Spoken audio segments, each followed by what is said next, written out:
दोघांमधील तणावाने आता युद्धाचं भीषण रूप धारण केलंय।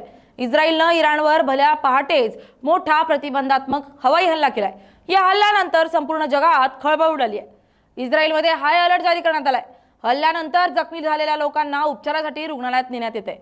इराणमध्ये लोकांना वाचवण्यासाठी फक्त ॲम्ब्युलन्सेस रस्त्यावर दिसतायत। देशात राष्ट्रीय स्तरावर तातडीने आणीबाणी घोषित करण्यात आली आहे। नागरिकांना सतर्कतेचा इशारा देण्यात आलाय।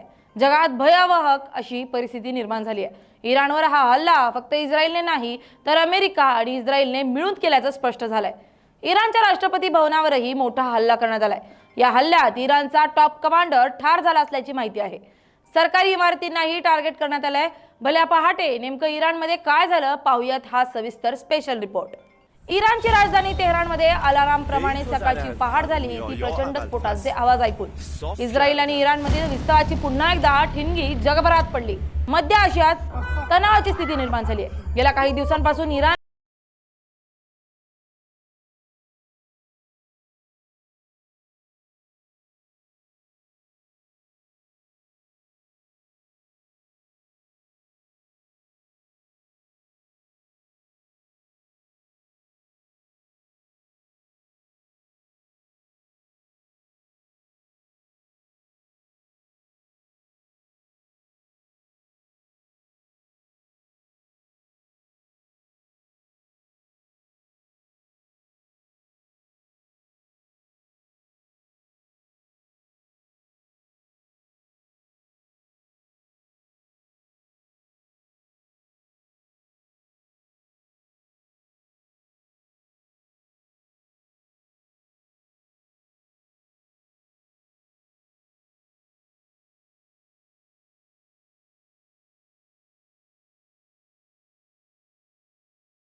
दरम्यान देशभरातील शाळा कॉलेजही बंद करण्यात आले, तसेच सार्वजनिक ठिकाणी होणाऱ्या कार्यक्रमांना बंदी घालण्यात आली आहे. नागरिकांना वर्क फ्रॉम होम करण्यास सांगण्यात आलंय. गर्दीच्या ठिकाणी न जाण्याचं आवाहनही करण्यात आलंय. माहितीनुसार युनिव्हर्सिटी स्ट्रीट आणि जोमहुरी परिसरात मिसाईलचा मारा करण्यात आलाय. इराणच्या सरकारी मीडियानेही तेहरानमध्ये कमीत कमी 3 स्फोटांचे आवाज ऐकायला आल्याचं स्पष्ट केलंय. मिळालेल्या माहितीनुसार इस्रायलने संभाव्य धोका लक्षात घेत हा प्रीएम्प्टिव्ह स्ट्राईक केल्याचं सांगितलं जात आहे. मात्र या हल्ल्यात किती नुकसान झालंय याची माहिती देण्यात आलेली नाहीये. आकाशात धुराचे लोट उठल्याची दृश्य आंतरराष्ट्रीय माध्यमांवर झळकत आहेत. या हल्ल्यामुळे जागतिक परिणाम देखील पाहायला मिळणार आहेत. या संघर्षाचे पडसाद जागतिक पातळीवर उमटू शकतात. जागतिक बाजारपेठांवरही याचे परिणाम दिसू लागलेत. आंतरराष्ट्रीय बाजारपेठांमध्ये अस्थिरता निर्माण होण्याची शक्यता आहे. कच्च्या तेलाच्या किमतीत चढ उतार होऊ शकतो. या पार्श्वभूमीवर संपूर्ण मध्य पूर्वेत तणावाचं वातावरण निर्माण